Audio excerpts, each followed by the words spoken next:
आज 5 फरवरी सन 2022 दिन शनिवार, जिला गौतम बुद्ध नगर, तहसील दादरी, विकासखंड दादरी से मैं मंच संचालक डॉक्टर अतुल चौधरी अपने वरिष्ठ पत्रकार एनसाइक्लोपीडिया नोएडा से श्री विनोद शर्मा जी के साथ, चुनावी बिसात विनोद शर्मा के साथ के 13वें एपिसोड में आप सबके सामने मुखातिब हूं।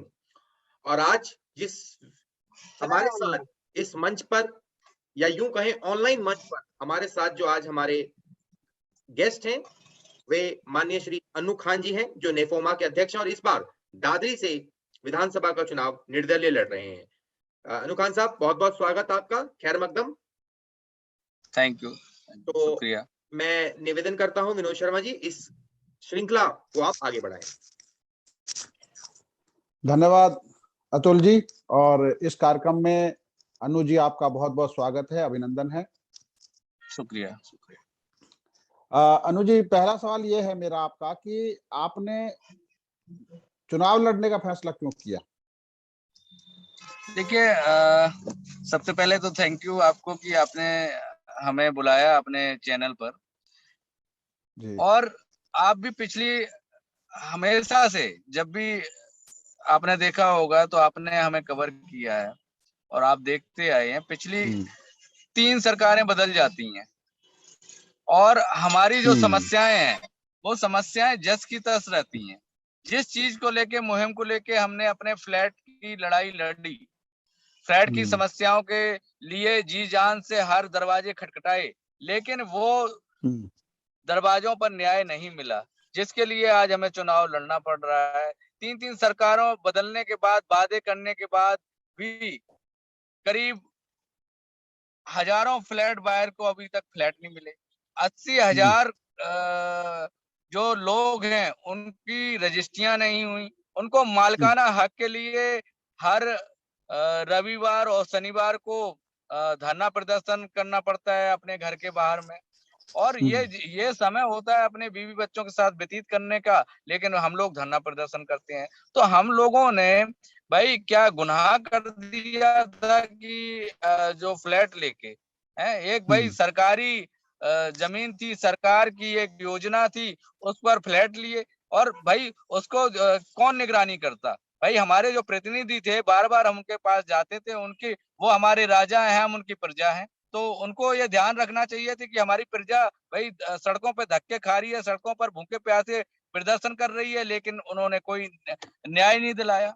तो ये सारी दिक्कतें थी जिसको लेके हम मुद्दों को लेके अपने चुनाव प्रचार में आए हैं। और यहाँ तक कि एक समस्या हो, भाई आपने शहर बसा दिया, शहर बसाने के लिए साथ साथ मूलभूत सुविधाएं चाहिए। यहाँ पर करीब 3 लाख, 2.5-3 लाख आबादी रहती है। यहाँ पर मूलभूत सुविधाओं के नाम पे कुछ हमें क्या दिया? भाई हमारे पास सबसे पहले मेट्रो आनी चाहिए थी, मेट्रो नहीं आई, सिर्फ कागजों में है, आएगी, पूरे कागजों में फ्लैट दिखा के उन्होंने भेज दिए कि मेट्रो आ रही है। ना यहाँ पर सरकारी अस्पताल है, ना यहाँ पर सरकारी स्कूल है, ना यहाँ पे एक अच्छा सरकारी कॉलेज है, बस सेवा है नहीं यहाँ पर। पार्क, जो कोई सिटी पार्क है नहीं यहाँ पर, सारा जमीन दे दिया, बिल्डरों को बेच के खा गए अपने मुनाफे के लिए। तो हमारे पास है क्या? है कॉलोनियों में चले जाओ, भाई अपनी जमीन को बचा नहीं पाए प्राधिकरण। सावेरी में चले जाइए तो सावेरी में वहां पर लोग परेशान है, पानी भर जाता है, नालियां नहीं है। गाँव में चले जाओ, गाँव में परेशान है लोग। तो इसीलिए इन सारी समस्याओं को लेके कॉलोनाइजर है, गंदगी है, भाई कॉलोनाइजरों ने परेशान कर रखा है, जो कॉलोनी काटती है उनको। तो ये हर जगह यानी क्षेत्र तो बसा दिया, भाई क्षेत्र के साथ साथ तुमने सोसाइटी बना दी, सोसाइटी के साथ कॉलोनी बस गई, कॉलोनी के साथ सावेरी जैसे बस गए, गांव बस गए। तो भाई अब जो देखना पड़ेगा, तो भाई शहर भी देखना पड़ेगा, गांव भी देखना पड़ेगा, कॉलोनी भी देखनी पड़ेगी, तभी आप विकास कर पाएंगे ना किसी क्षेत्र का। तो ये सारे मुद्दे हैं जो निवासियों की समस्याएं हैं, बार बार जो आ रही थी हमारे पास, उनको लेके हम चुनाव लड़ रहे हैं कि भाई हम। अच्छा, आप जब जनता के बीच में जाते हैं तो आपसे लोग कुछ सवाल करते होंगे, आपसे अपेक्षाएं करते होंगे, तो वो कौन कौन से क्योंकि जो आपने देखा अभी तक आप बिल्डर बायर के इशू पर थे, अब चूंकि आप विधानसभा चुनाव लड़ रहे हैं तो आप गांवों में भी जा रहे हैं, दूसरे उन एरिया में भी जा रहे हैं जो अभी तक आपसे टच में नहीं थे, तो वो किस किस तरह के ऐसे मुद्दे सुनाते हैं आपको कि आपको सुन के पीड़ा भी होती है? देखिए, बड़ा अजीब सा लगता है कि जैसे हम कल वहां गए हुए थे दादरी में, तो भाई सैकड़ों साल पुराने कस्बे हैं, सैकड़ों साल पुराने गांव हैं, आज भी गए थे। तो वहां पर नालियां नहीं है, गांव में पानी भरा हुआ है, हमें पानी में से गुजर के निकलना पड़ रहा है। और जैसे शहर की बात हमने आपको बताई, शहर में ये सारी दिक्कतें थी, गांव में चले जाओ तो गांव में दिक्कत है, बहुत बड़ी समस्याएं हैं। अब जैसे कि आप लगा लो, कोरोना के समय में कौन मदद करने के लिए आया? अगर सामाजिक संस्थाएं नहीं होती तो भाई प्रतिनिधि तो कहीं दिखाई नहीं दिए। भाई एक आध प्रतिनिधि जो दिखाई दिए उनको हम शाबाशी देते हैं, धन्यवाद देते हैं, वो भी हमारे क्षेत्र के नहीं प्रतिनिधि, दूसरे क्षेत्र के थे। तो ये जिम्मेदारी थी प्रतिनिधि की, प्रतिनिधि अपनी जिम्मेदारी सही से निभा नहीं पाए, जिनको लेके मुद्दों को लेके हम आज चुनाव प्रचार में हैं, चुनाव लड़ रहे हैं। और उम्मीद है कि लोगों का समर्थन भी मिल रहा है। आपने जो चुनाव घोषणा पत्र बनाया है उसमें किस किस चीज को शामिल किया है? देखिए, हमने ऐसी सारी चीजों को शामिल किया है कि एक तो हमारे जो फ्लैट ओनर्स हैं, फ्लैट ओनर्स की जो समस्याएं हैं, सबसे पहले हम उनका निराकरण कराएंगे। और मूलभूत सुविधाएं जो हमको नहीं मिली हैं, जैसे कि हमने अभी आपको गिनाई सारी जो प्रॉब्लम्स हैं, जो जो हमें मूलभूत सुविधाएं नहीं मिली हैं, पार्क हैं, सरकारी स्कूल है, हॉस्पिटल्स हैं, ये सारी समस्याएं हैं, बस सेवा है, मेट्रो देरी हो रही है, क्यों देरी हो रही है जबकि भाई जनसंख्या यहाँ पे सबसे ज्यादा है। तो ये सारी समस्याएं, मूलभूत सुविधाओं को लेके हम लोग परेशान रहते हैं। और रजिस्ट्रियां एक बहुत बड़ा इशू है, लोगों की रजिस्ट्रियां नहीं हुई हैं, जीवन भर की कमाई देके मालकाना हक के लिए वंचित हैं हम लोग। हमें भाई घर में तो रह रहे हैं लेकिन मालकाना हक तो है ही नहीं हमारे पास। बिल्कुल बिल्कुल। अच्छा, ये बहुत बड़े मुद्दा ये भी मुद्दा उठता रहा है बीच में कि अब नोएडा के बोर्ड में कोई जनता का प्रतिनिधि नहीं है, ग्रेट नोएडा के बोर्ड में कोई जनता का प्रतिनिधि नहीं है, पंचायतें समाप्त कर दी गई हैं, RWAO को कोई वैधानिक मान्यता नहीं है, तो क्या ऐसे में लोकल बॉडी का गठन भी किया जाना चाहिए? इस मुद्दे पर आपका क्या विचार है?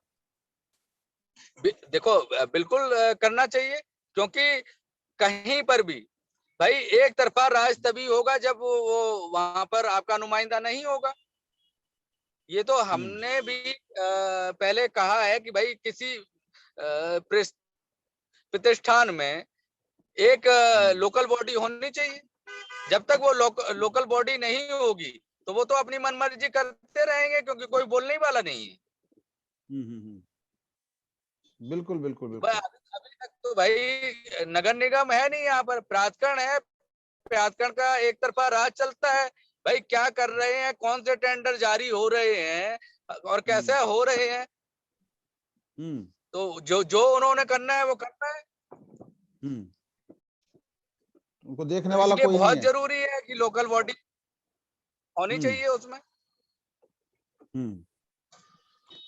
जो आप जा रहे हैं बच्चे की जो छोटे प्राइमरी स्कूल है, क्योंकि अधिकतर ना तो पब्लिक स्कूल में पढ़ा सकते लोग और प्राइमरी स्कूल है नहीं, आपके सामने ये डिमांड भी आई होगी कि उन क्षेत्रों में नए स्कूल बनने चाहिए, या जो स्कूल हैं उनकी स्थिति क्या देखी आपने? देखिए, शिक्षा का जो स्तर है, ऐसा हाल हो गया है कि बड़े स्कूलों में पढ़ा नहीं सकते और छोटे स्कूल हैं नहीं, बने नहीं है, या जो बने हुए हैं उनकी इतनी दयनीय स्थिति हालत है कि वहां जो बच्चे पढ़ रहे हैं कि आप देख के हैरान हो जाएंगे। उसको सुधारने की जरूरत है, नए स्कूल बनाने की जरूरत है, प्राइमरी स्कूल बनाने की। शिक्षा संस्थान में अब यही देखो आप, एक अच्छा विनोद जी आपने बताया कि लॉकडाउन में भाई सारे स्कूल बंद रहे। हाँ। 2 साल हो गए, लेकिन फीस पूरी जा रही है। भाई 15,000 रुपए महीना एक भरना लोगों के, लेकिन फीस पूरी जा रही है, पैसे दे रहे हैं, पैसे भी जा रहे हैं। और ऑनलाइन पढ़ाई कितनी होती है वो भी आप समझते हैं, आपके घर में भी बच्चे होंगे, वो भी पढ़ रहे होंगे। तो ये भाई फीस का लूट चल रहा है, तो क्या हमारे प्रतिनिधि को नहीं देखना चाहिए था? क्या आदेश नहीं कराना चाहिए था कि भाई फीस को आप 50% ले लो?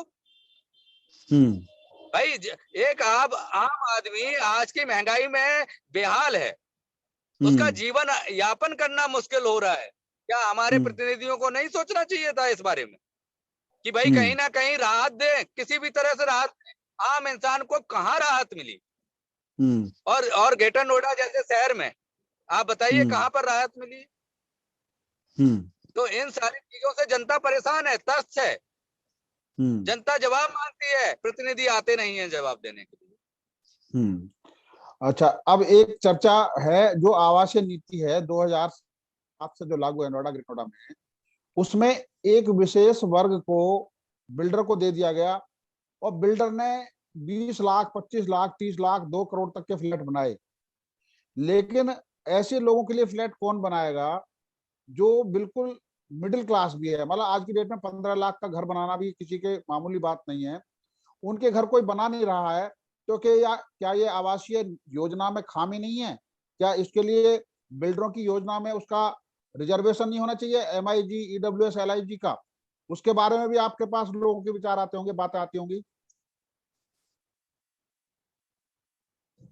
खामी नहीं है सर, घोटाला है। नियम बने हुए हैं कि अगर आप बनाएंगे, भाई आपके यहाँ तो मेड काम कर रही है, सिक्योरिटी गार्ड काम कर रहा है, सफाई कर्मी काम कर रहा है, वो कहाँ रहेगा? भाई उसके लिए EWS फ्लैट बनाने पड़ेंगे ना। आपने क्यों नहीं बनाए? आपने तो अपनी जेबें भरने के लिए बस बिल्डरों को दे दिया गया। बिल्डरों ने तो भाई मोटी कमाई करने के लिए अपार्टमेंट बना दिए, जगह छोड़ी नहीं आपने EWS बनाने के लिए। कहाँ से लाएंगे जगह? तो एक बहुत बड़ा मुद्दा आपने उठाया है, बहुत बड़ा मुद्दा उठाया है आपने। ये मैं कहूंगा कि आगे भी बात करें, हम भी करेंगे, आप भी करें। भाई इतने सारे अगर 5 लाख फ्लैट बन जाएंगे, 5 लाख फ्लैट बन जाएंगे, तो जो घरों में काम करने वाले हैं, सफाई कर्मी है, सिक्योरिटी गार्ड है, वो कहाँ रहेंगे?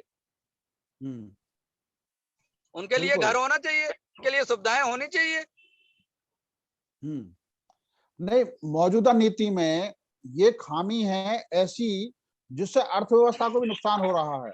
जैसे जरूरत है 20 घरों की, वो क्लास जो हाई क्लास है उसको 20 घरों की जरूरत है, उनके लिए 200 घर बन रहे हैं। और जो 80 लोग हैं उनके लिए कोई घर नहीं बना रहा।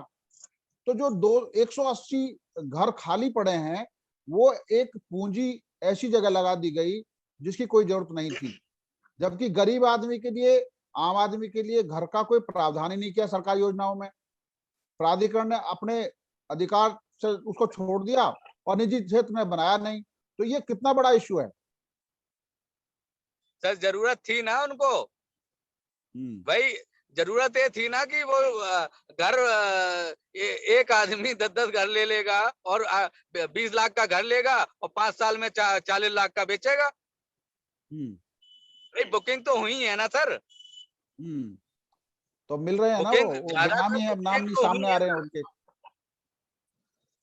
जी, उनके नाम सामने नहीं आ रहे ना जिन्होंने बुकिंग कराई है।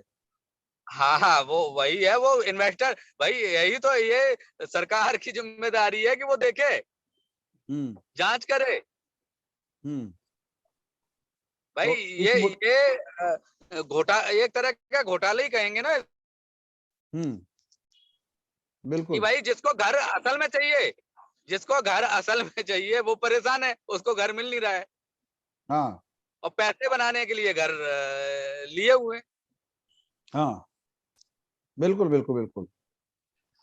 अच्छा, बिजली का इंफ्रास्ट्रक्चर आपके यहाँ और पानी की जो बात कही आपने, वो किस तरह का है? क्योंकि आज की डेट में जब आप जाते हैं तो AOA के इशू भी बहुत बड़े हैं जिन पर कोई रेगुलेटरी नहीं है, कोई किस तरह का काम नहीं हो पा रहा है।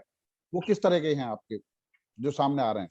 देखिए, एक तो जो मैं बता रहा हूँ, जो गंगा जल बोल रहे हैं कि पानी आ रहा है, आ रहा है। हमको कहाँ गंगा जल पानी मिल रहा है? नोएडा एक टेंशन वासी परेशान है, उनको गंगा जल वाटर नहीं मिल रहा है। कितने सालों से बोला जा रहा है, अभी पाइपलाइन बिछ गई है, आ रही है, जा रही है, लेकिन पानी तो घर में नहीं आ रहा है। घरों में इतनी बड़ी-बड़ी समस्याएं हैं।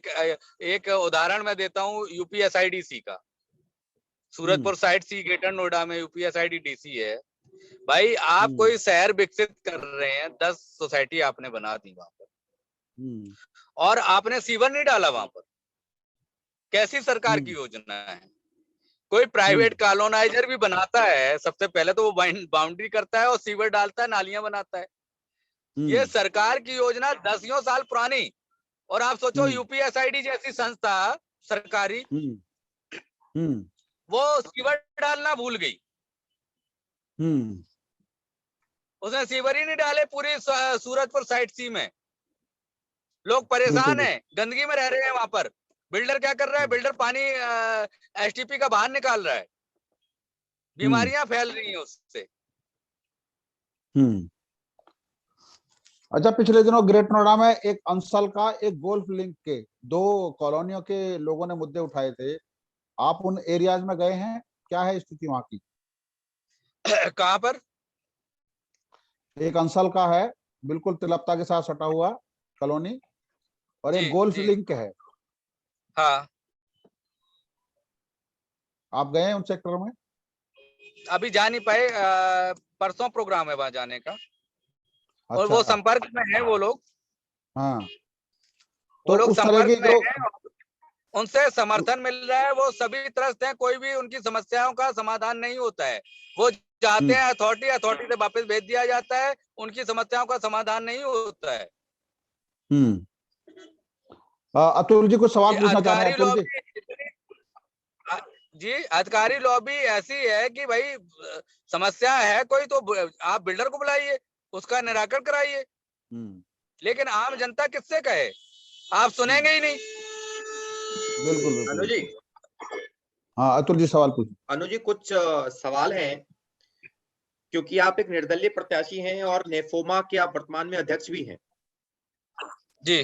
तो सवाल ये है कि सर, अगर 12 साल से आपने, मेरे हिसाब से नेफोमा की स्थापना की, 12 साल हो गए और इसकी आप लड़ाई लड़ रहे हैं, तो उसके क्या रिजल्ट रहे और कितना आपने फॉलो अप किया कि कोई हमें एक जमीनी एक आप परिणाम बताएं कि नेफोमा में ये चीज हुई जिसके स्तर पर लोग आपको जाने और कहा है कि भाई नेफोमा जो एक गैर सरकारी संगठन है, उन्होंने ये काम हमको करके दिखाया, तो इसलिए मन्नू खान जी को वोट दें और वो अगर सरकारी पद पे जाएंगे तो और हमारे लिए काम करेंगे।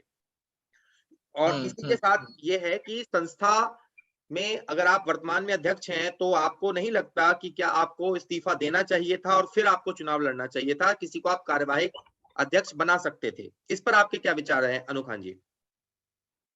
देखिए, पहला सवाल तो ये जो आपने कहा कि नेफोमा के क्या उपलब्धि रही है।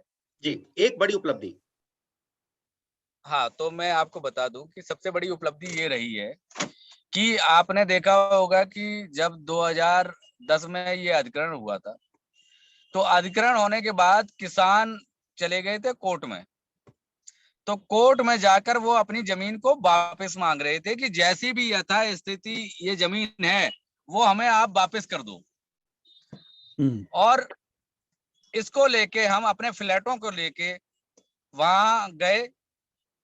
माननीय हाई कोर्ट को हमने बताया जाके कि करीब 1 लाख के करीब यहाँ फ्लैट बुक है। उन सभी फ्लैटों के जो प्रोजेक्ट जो चल रहे थे, अलग अलग प्रोजेक्टों की हमने वीडियोग्राफी करके, फोटोग्राफ बना के, न्यूज कलेक्ट करके वहां हाई कोर्ट को बताया जाके कि सर हमारे 1 लाख फ्लैट हैं, आप कोई भी निर्णय लें तो उसको देखते हुए लीजिएगा।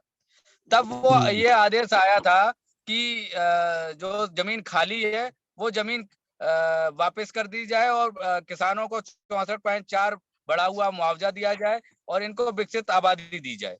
तो ये ऑर्डर तब आया था, क्योंकि ऑर्डर वो हाई कोर्ट तो यही ऑर्डर दे रहा था क्योंकि किसानों ने ये डिमांड करी थी कि जैसी जमीन, एक बार कोर्ट ने पूछा उनसे कि जमीनों पे तो खड्डे हुए हैं, उस पर कंस्ट्रक्शन हो रखा है, तो उस जमीन को लेके आप क्या करेंगे? तो किसानों ने कहा सर जैसी जमीन है खड्डे वाली है वैसी हमें वापस कर दीजिए।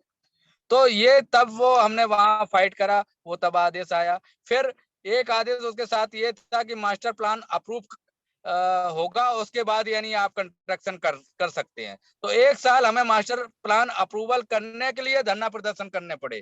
कई दर्जनों धरना प्रदर्शन किए। कमलनाथ जी मंत्री थे, वहां दिल्ली ऑफिस में उनके धरना प्रदर्शन किया जाके मास्टर प्लान अप्रूवल कराने के लिए, क्योंकि कभी फाइल दिल्ली एनसीआर में चली जाती थी, कभी हरियाणा सरकार में चली जाती थी, कभी उत्तर प्रदेश सरकार में चली जाती थी, कभी दिल्ली सरकार में। तो उसको पास कराने के लिए बहुत धरना प्रदर्शन किए, मेहनत करी सभी वार्ड ने। उसके साथ साथ ऐसे तो बहुत सारे लिस्ट है कि वो कई पेज भर जाएंगे। जैसे आपने देखा होगा गौरव चंदेल वाले हत्याकांड में हम धरना प्रदर्शन किए, उनको न्याय दिलवाया परिवार को, रात भर ठंड में बैठे वहां पर। तो हमें हमारी देखो मंशा ये रही है, मंशा समाज में ये नहीं रही कि हमें चुनाव लड़ना था, सिर्फ हम अपने मुद्दे को लेकर चुनाव लड़ रहे हैं। हम अपने क्योंकि अगर हमें चुनाव लड़ना होता तो हम राजनीतिक होना होता तो हम पार्टी से चुनाव लड़ सकते थे, किसी का सिंबल ले सकते थे। जो आपने एक बात कही कि आपको कारवां किसी को चुन देना था, है ना, तो वो कोई राजनीतिक पर्पस से हम चुनाव नहीं लड़ रहे हैं। हम चुनाव लड़ रहे हैं अपने मुद्दों को लेके, जो हमारी समस्याएं हैं उनको लेके। भाई ये चुनाव हम नहीं लड़ रहे, नोएडा एक्सटेंशन का हर वो फ्लैट वायर चुनाव लड़ रहा है जो समस्या से ग्रसित है, जो परेशान है, जिसको रजिस्ट्री नहीं हो रही, जो मालिकाना हक के लिए धरना दे रहा है, जो बिजली सड़कों के लिए लड़ रहा है, जो पानी के लिए लड़ रहा है। ये चुनाव वो लड़ रहा है, हम नहीं चुनाव लड़ रहे हैं। जो आज देखेंगे गौर सिटी 5th एवेन्यू में अपने हैंडओवर के लिए लड़ाई लड़ रहा है, ये चुनाव वो लड़ रहा है। हर मेफेयर सोसाइटी में चले जाइए, हर संडे को वो धरना प्रदर्शन कर रहे हैं, ये चुनाव वो लड़ रहे हैं। सूरजपुर साइड सी के निवासी चुनाव लड़ रहे हैं, हम चुनाव नहीं लड़ रहे हैं सर, ये जनता चुनाव लड़ रही है। एक मुद्दा आपके सामने और रख रहा हूं मैं, शायद आपकी जानकारी में होगा भी और अभी नहीं भी होगा तो हम जानकारी में डाल रहे हैं। आपके विधानसभा क्षेत्र में पड़ता है नलगढ़ा शहीदों का गांव, जहां पर भगत सिंह रहे थे और वहां पर एक राष्ट्रीय स्मारक बनना था। वो मुद्दा 2013 से अटका पड़ा है, उस पर ना तो प्राधिकरण ने कोई ध्यान दिया, नोएडा प्राधिकरण ने प्लान बना के छोड़ दिया उसको। उस इश्यू को आप अपने घोषणा पत्र में शामिल करेंगे? नहीं, बिल्कुल करेंगे, बिल्कुल करेंगे। आपसे कल बात करेंगे और हम वहां जाएंगे भी। भाई जो हमारे क्षेत्र की समस्या होगी हम उसके लिए लड़ेंगे। भाई देखो हार जीत अलग बात है, हम लड़ते आए हैं और लड़ेंगे, हर समस्या के लिए लड़ेंगे। हम चाहे जीतें और चाहे हारें, लेकिन हम लड़ेंगे। बिल्कुल। और वहां पर बोर्ड लगा हुआ है जिसपे शहीद समस्या उठाते रहेंगे।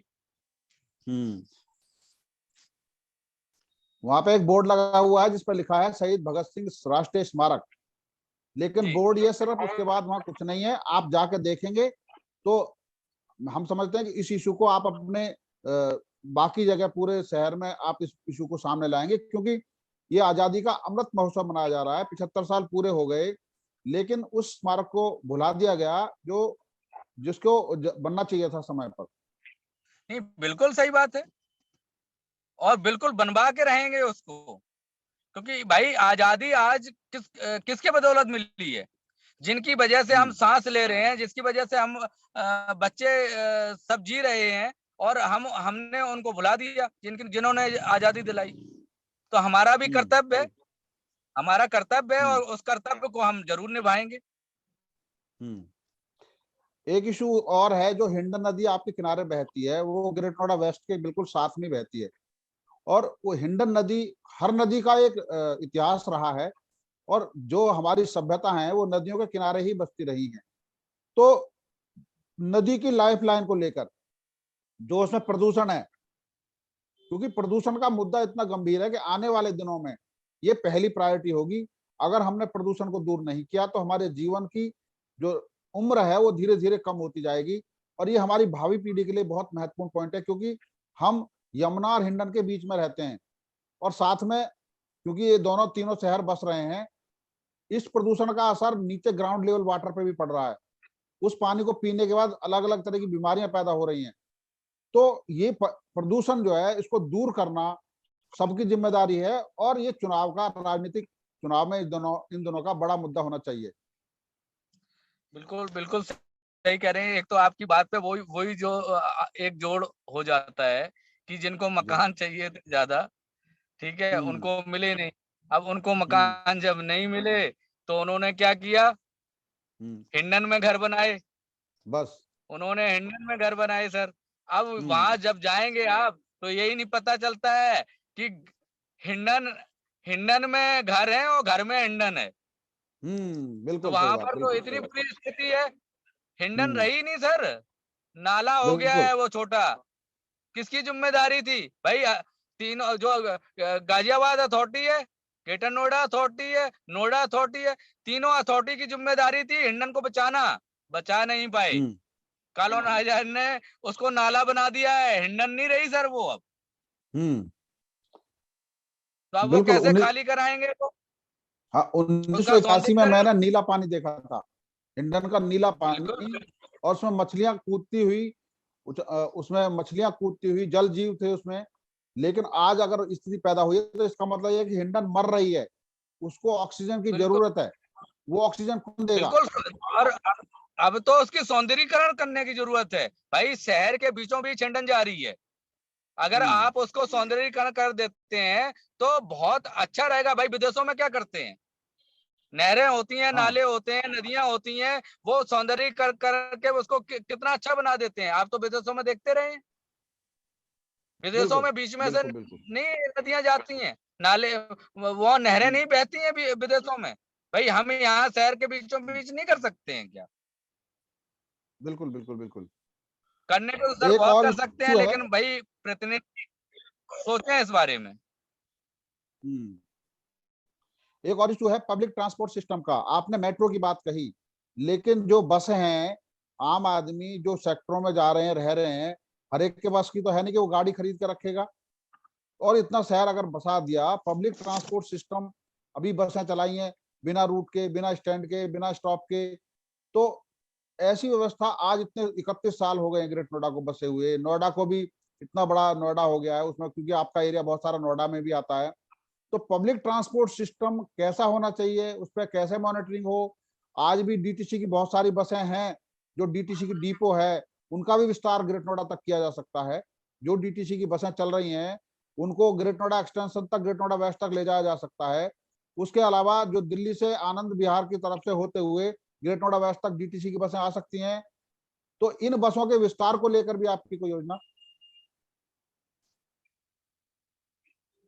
सर बिल्कुल रहेगी, हमारी तो रहेगी, लेकिन आगे हम तो यही कहेंगे कि होने वाले समय में बहुत कुछ हो सकता था। डीसी तो बहुत दूर की बात है। तो यहाँ पर नोएडा डिपो की बसें नहीं आई, तो हमारी तो प्राथमिकता हो कि भाई ट्रांसपोर्ट अच्छा हो। बच्चे जो हम देखते हैं स्कूल के, कॉलेज के छोटे छोटे बच्चे शेयरिंग ऑटो में धक्के खाते हैं, छोटी छोटी बच्चियां शेयरिंग ऑटो में धक्के खाते हैं। ये हमें शर्म की बात है। हमारे प्रतिनिधियों को डूब के अब क्या कहें उनको,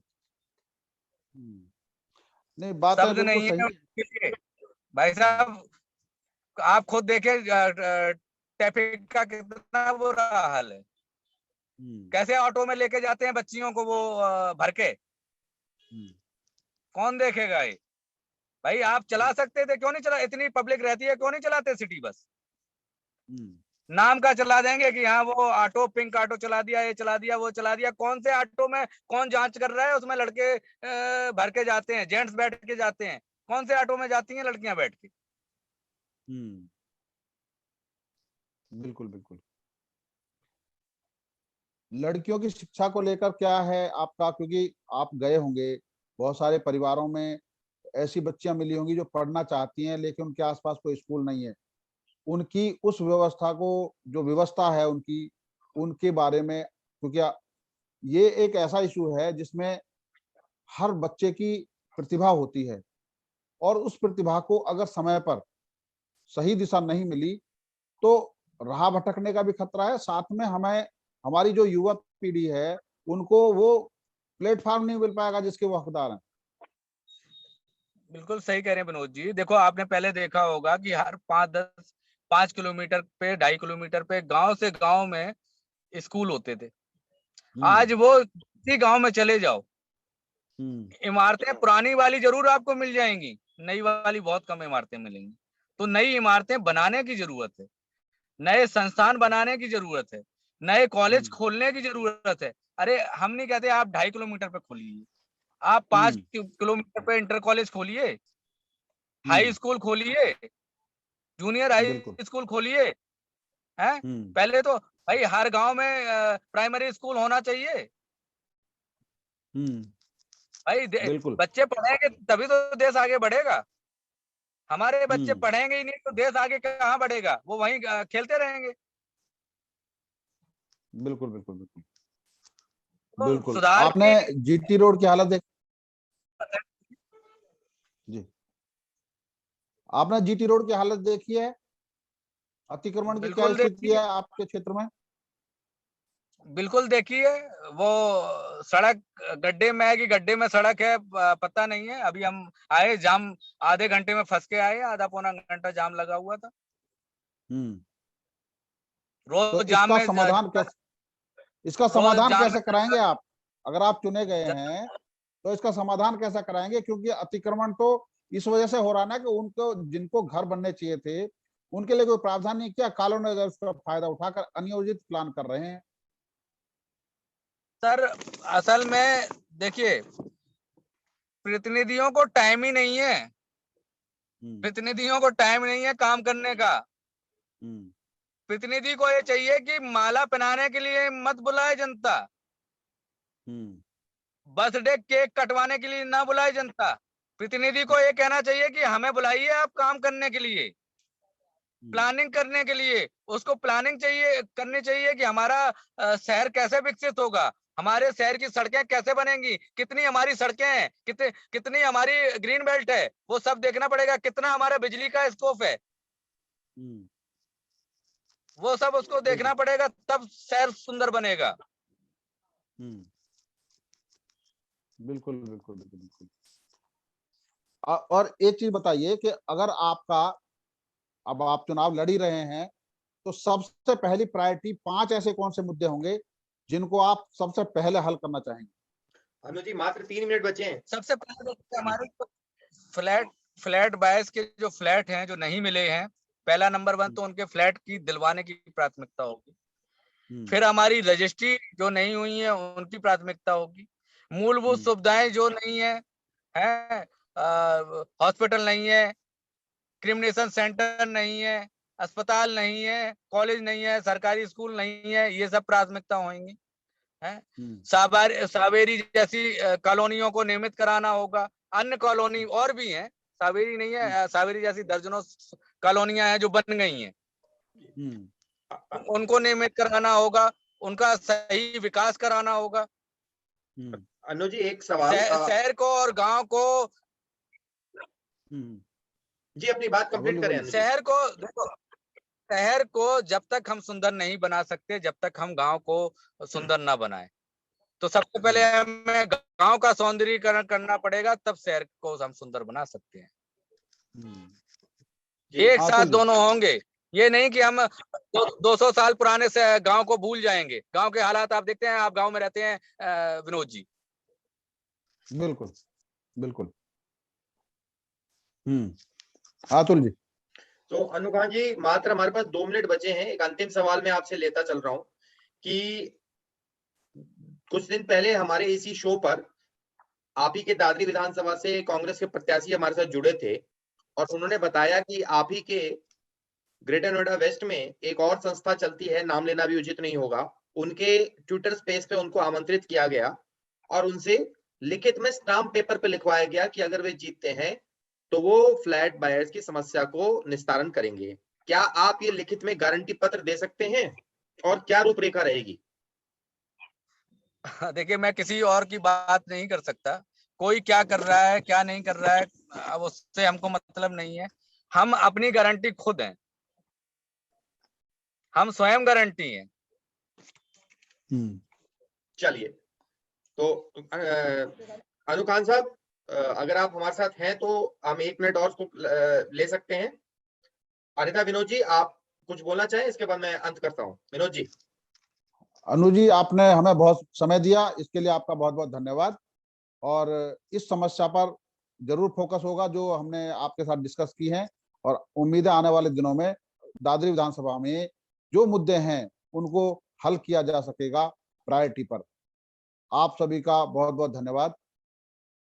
अतुल जी। धन्यवाद विनोद जी, आपने अच्छे प्रश्न पूछे दादरी विधानसभा के, जो विधानसभा संख्या 62 है। और अब आने वाली 10 फरवरी को 6,06,316 मतदाता जो हैं दादरी विधानसभा के, कई प्रत्याशी खड़े हुए हैं, उसमें से सबसे अच्छे प्रत्याशी का चयन करेंगे और ठीक उसके 1 महीने बाद यानी 10 मार्च सन 2022 को हम सब इसका परिणाम सबके सामने देखेंगे। ये 18वीं विधानसभा का चुनाव है जिसमें 22वें मुख्यमंत्री हैं और चुने जाएंगे, और ये अपने आप में कहा जाता है कि ये लोकसभा 2024 के लिए सेमीफाइनल चुनाव है। इस पर सभी देश की निगाहें हैं, 28 राज्य 8 केंद्रीय शासित प्रदेश का। विनोद जी कुछ कहना चाहेंगे? मैं एक अपील जरूर करना चाहूंगा कि वोटर 10 फरवरी को अधिक से अधिक संख्या में मतदान करें और अपने अधिकार का इस्तेमाल करें ताकि लोकतंत्र स्वस्थ और मजबूत हो। धन्यवाद। बहुत बहुत धन्यवाद। आप सबका खैर मकदम और शब्बा खैर।